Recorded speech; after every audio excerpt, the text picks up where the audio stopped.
புத்தகம் வாசிக்கலாம் வாங்க. நாம் ஏன் ஜெபிக்க வேண்டும்? வட இந்தியாவில் மிஷனரியாக ஊழியம் செய்து கொண்டிருந்த 2 சகோதரர்கள் ஒரு மலை கிராமத்துக்கு சுவிசேஷம் அறிவிக்க புறப்பட்டார்கள். ஒரு காட்டு பாதை வழியாக நடந்து அந்த கிராமத்திற்கு செல்ல வேண்டும். தூரத்தில் அந்த கிராமத்தை பார்த்தார்கள். அந்த கிராமத்தின் எல்லைக்குள் கால் வைத்தபோது ஒரு தீய வல்லமையினால் அவர்கள் தாக்கப்பட்டார்கள். அது நிமித்தம் இருவருக்குமே தாங்க முடியாத வயிற்று வலி உண்டானது. வலி தாங்க முடியாமல் அப்படியே தரையில் விழுந்தார்கள். அந்த காட்டு பகுதியில் அவர்களுக்கு உதவி செய்வதற்கும் அங்கு யாரும் இல்லை. 1 மணி நேரத்துக்கும் மேலாக வலியினால் துடித்து கொண்டிருந்தவர்களுக்கு சரீரம் பலவீனப்பட்டுவிட்டது. ஒருவருக்கொருவர் உதவி செய்து கொள்ள முடியாதபடி இருவருமே பாதிக்கப்பட்டிருந்தார்கள். மரண பயம் அவர்களை சூழ்ந்து கொண்டது. திடீரென்று அந்த தீய வல்லமை அவர்களை விட்டு விலகினது. ஒரு தாக்குதலில் இருந்து தாங்கள் விடுதலை பெற்றதை அவர்கள் உணர்ந்தார்கள். மெதுவாக எழுந்து வீட்டுக்கு திரும்பினார்கள். அந்த கிராமத்தை கட்டியிருந்த ஒரு பொல்லாத ஆவிதான் தங்களை தாக்கினது என்பதை உணர்ந்த அவர்கள் திடீரென்று எப்படி விடுதலை கிடைத்தது என்று ஆச்சரியப்பட்டார்கள்.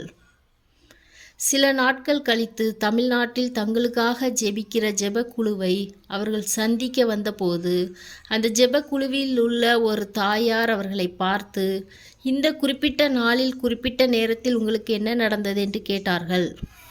அதை கேட்ட அவர்கள் தாங்கள் காட்டுப்பகுதியில் தீய வல்லமையினால் தாக்கப்பட்ட நேரம் அதுதான் என்பதை அறிந்தபோது மிகவும் ஆச்சரியப்பட்டார்கள்.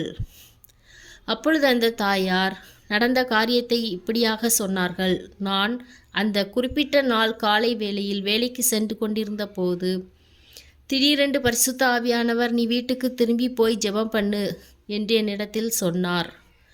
ஆவியானவரின் குரலுக்கு கீழ்ப்படிந்து வீட்டுக்கு திரும்பி வந்து ஜெபிக்க முழங்கால் படியிட்டேன். எதற்காக ஜெபிக்க வேண்டும் என்று கர்த்தரிடத்தில் நான் கேட்டபோது உங்களுக்காக ஜெபிக்க என்னை ஏவினார். நான் ஜெபிக்க ஆரம்பித்த போது பரிசுத்த ஆவியானவர் என்னை ஆட்கொண்டு உங்களுக்காக போராடி ஜெபிக்க எனக்கு கிருபை செய்தார். சுமார் 1 மணி நேரம் உங்களுக்காக ஜெபித்தேன். அந்த நாளில் உங்களுக்கு ஏதோ நடந்திருக்கிறது என்பதை என் ஆவியில் என்னால் உணர முடிந்தது என்றார்கள். அப்பொழுதுதான் தாங்கள் அந்த ஆபத்திலிருந்து விடுதலை பெற்றதன் இரகசியத்தை அவர்களுக்கு அறிந்து கொண்டார்கள். பாருங்கள், வட இந்தியாவில் சுவிசேஷம் அறிவிக்க சென்ற தேவ ஊழியர்கள் ஒரு ஆபத்தில் அகப்பட்டார்கள். அதை கண்ட கர்த்தர் உடனே அவர்களுக்கு உதவி செய்யாமல் தமிழ்நாட்டில் இருந்த ஜெபிக்கிற ஒரு தாயாரை சந்தித்து அவர்களுக்காக ஜெபிக்கும்படி கட்டளையிட்டார். அந்த தாயார் ஜெபித்த போது ஆபத்தில் இருந்த அந்த ஊழியர்களுக்கு கர்த்தர் விடுதலை கொடுத்தார். சர்வ வல்லமையுள்ள கர்த்தர் ஏன் உடனே அந்த ஊழியர்களுக்கு அற்புதம் செய்யவில்லை? ஏன் கர்த்தர் ஒரு தேவ பிள்ளையின் ஜெபத்தை எதிர்பார்த்தார்?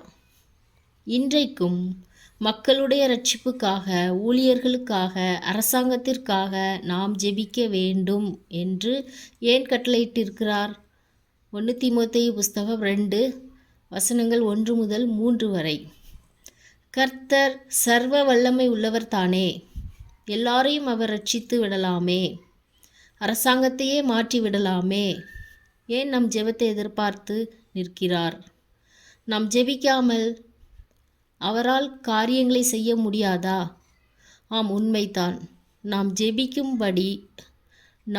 ஜெபிக்காதபடி அவரால் உலகத்தில் செயல்பட முடியாது. ஆகவே தான் நம் ஜெபத்தை கர்த்தர் எதிர்பார்த்து நிற்கிறார்.